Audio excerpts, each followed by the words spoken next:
चलो वापस एक और क्वेश्चन करने से पहले आप क्या करते थे, इसको रिवाइज कर लेते हैं। अगर स्टार्टिंग की दो टर्म्स सेम नहीं आ रहे, a1/a2 does not equals to b1/b2, notebook बंद कर दो, बुक को भी बंद रखो, तो आ रहा है कि नहीं आ रहा है वो पता चलेगा आपको सबको। ओके, सबने बंद किया। अगर a1/a2 does not equals to b1/b2 हो, इक्वल्स नहीं आ रहे, तो क्या कौन सा सॉल्यूशन बोला जाता है? One solution.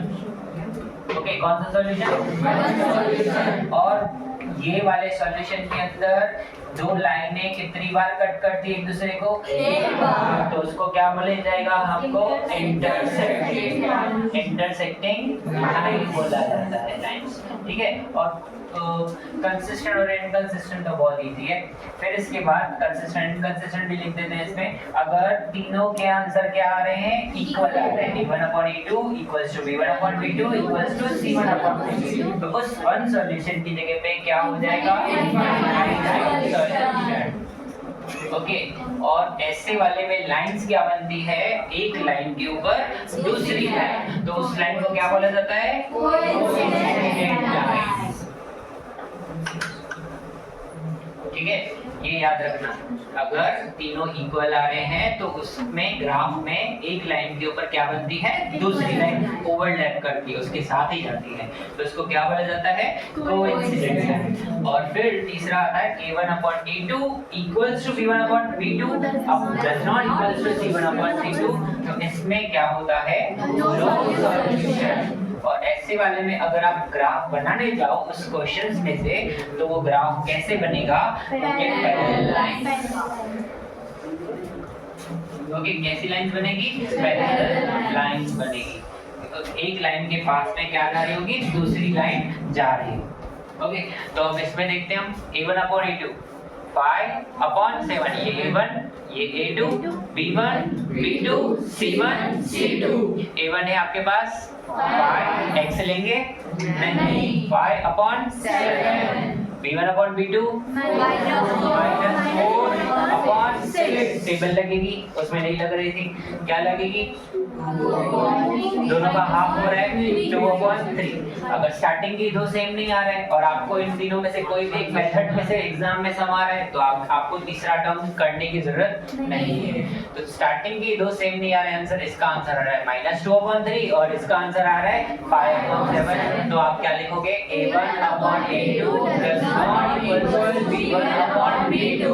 और ग्राफिकल मेथड में लाइंस आती है कि सॉल्यूशंस आते हैं? लाइंस आती है। तो अगर स्टार्टिंग की दो सेम नहीं है तो कौन सी लाइन होगी? Intersecting lines. Intersecting lines. Easy है, बिल्कुल इजी लग रहा है? ओके, पर ये क्या हो जाता है? स्टूडेंट्स भूल जाते हैं थोड़ा बहुत, 1-1.5 महीना हो जाता है तो। ओके, तो फिर इसके बाद एल्जेब्रिक मेथड से भाई इंटरसेक्टिंग लाइन मतलब इंटरसेक्ट से ही पता चल रहा है भाई दो लाइन एक दूसरे को इंटरसेक्ट कर रही है, काट रही है, तो कितना सॉल्यूशन मिलेगा?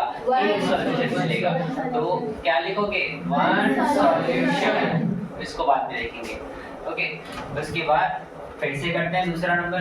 क्या है क्वेश्चन आपके पास? 9a1/a2 9/18। क्या लिखेंगे? 9 1 9 9 2 18 1/2 आंसर आएगा। b1/b2 क्या लिखेंगे?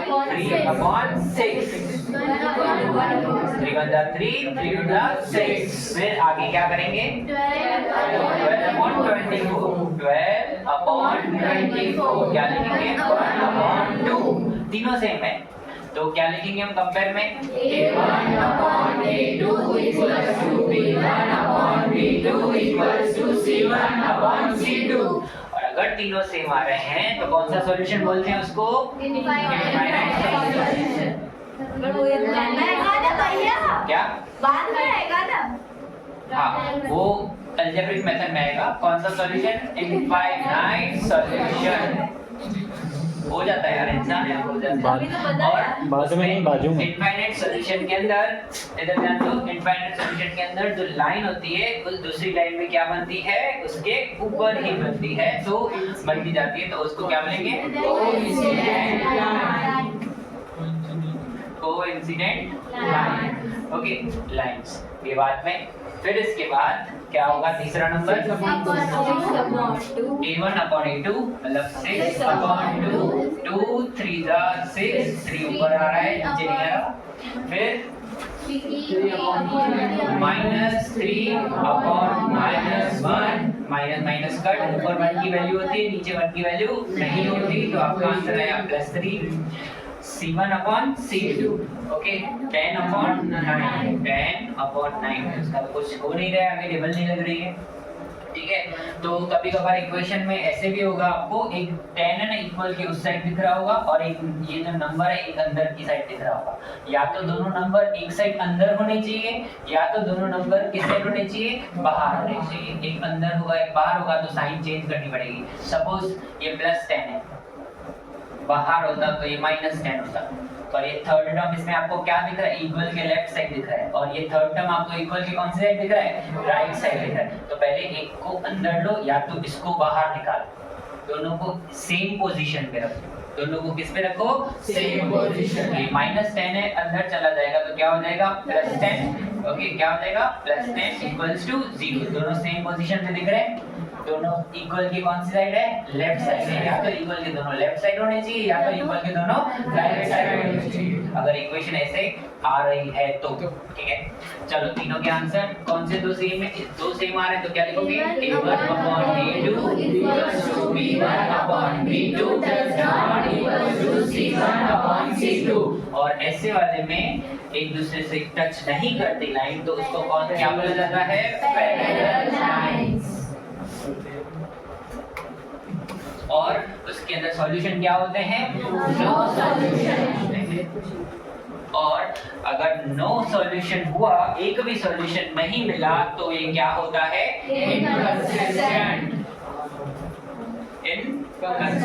इनकंसिस्टेंट और कितने भी सॉल्यूशन मिले तो उसको हम क्या बोलेंगे कंसिस्टेंट इनफाइनाइट सॉल्यूशन मिला तो भी कंसिस्टेंट और एक सॉल्यूशन मिला तो भी हम क्या लिखेंगे कंसिस्टेंट इजी है समझ में आ रहा है आ गया बिल्कुल नहीं परफेक्ट किसी को डाउट कुछ परफेक्ट ठीक है चलो